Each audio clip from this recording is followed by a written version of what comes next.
Na hizi ndio biashara 5 ambazo zinatengeneza matajiri kila siku. Nitaanza na biashara ya 5 kukutajia mpaka biashara namba 1. Hakikisha umesikiliza biashara zote na uangalie, je, wewe unaweza kufanya biashara ipi ili iweze kukupatia utajiri kama ambavyo inapatia kufanya biashara nyingine. Biashara ya 5 ambayo inatajirisha watu wengi ni biashara ya chakula.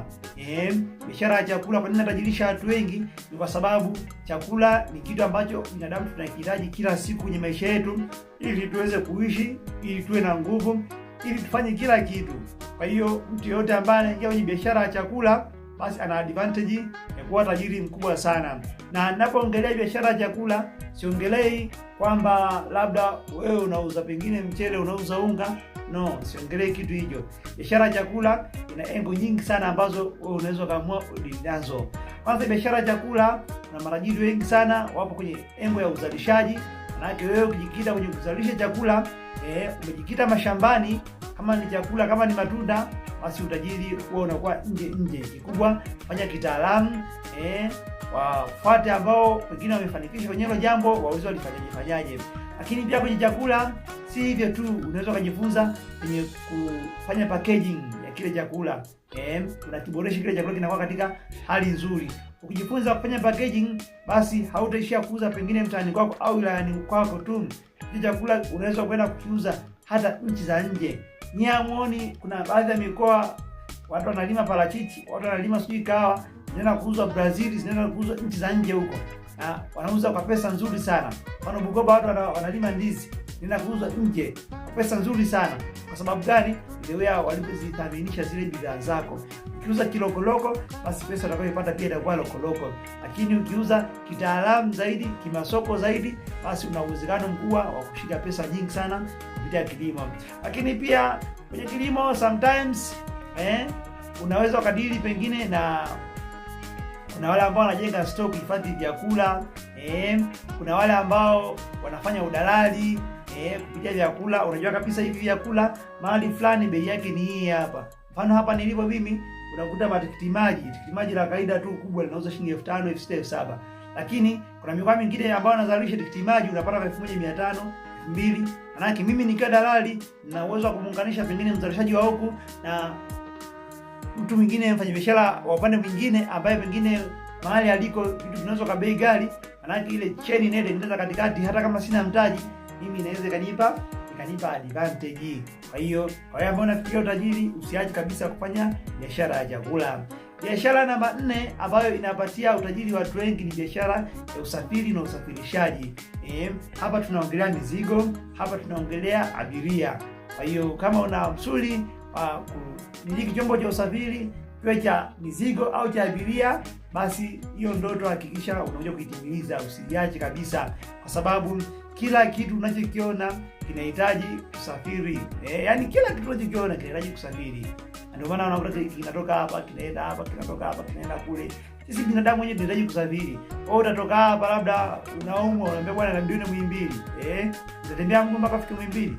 Haya, umetoka hapo sijui urudi kijijini kuona wazazi. Utafanyaje? Kwa hiyo industry ya usafiri na usafirishaji industry ni pesa sana. Inaweza isiwe kununua gari, lakini inaweza ikawa pengine sometimes ukaamua tu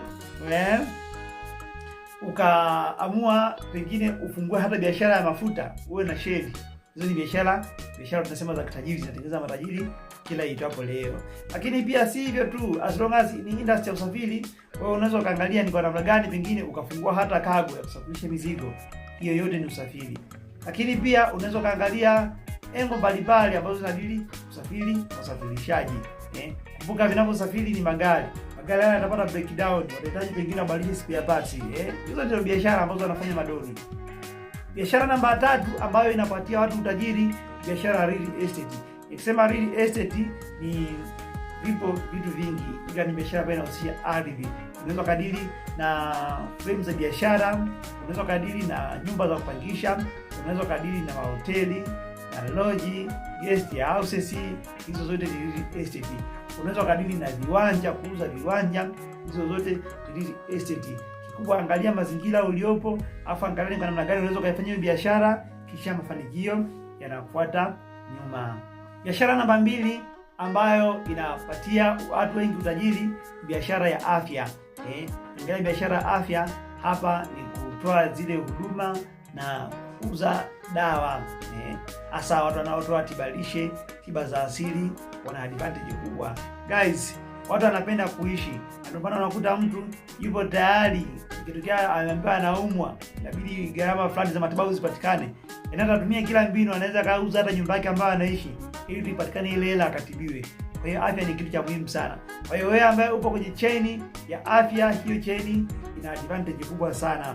Unaweza ikawa ni kuanzisha duka la dawa, sawa. Unaweza ikawa kuanzisha pharmacy kama ambavyo anafanya kina Fred Vijabei, ni sawa.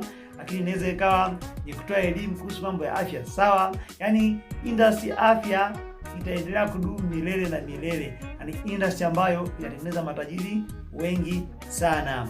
Kwa hiyo wewe ambao unafikiria unapenda mambo ya afya, usiache kufanya biashara hii.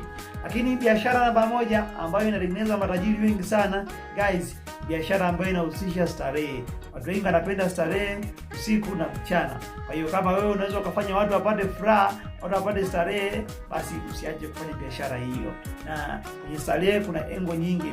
Unaweza kuuza vinywaji vikali vile wanasema legal store, biashara za kidoni sana hizo. Unaweza ukazalisha hizo bidhaa kama una ujuzi huo, biashara za kidoni sana.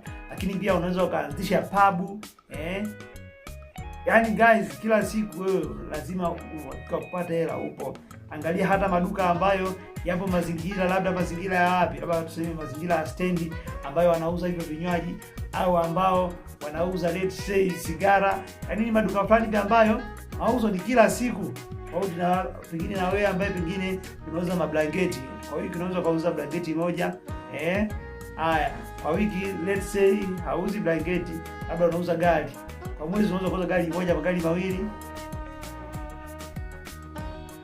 Kwa hiyo kwa wewe ambaye unapenda kupata, unapenda starehe, unapenda mambo ya party, mambo ya nini, usiache kuwekeza hii biashara ya starehe na burudani.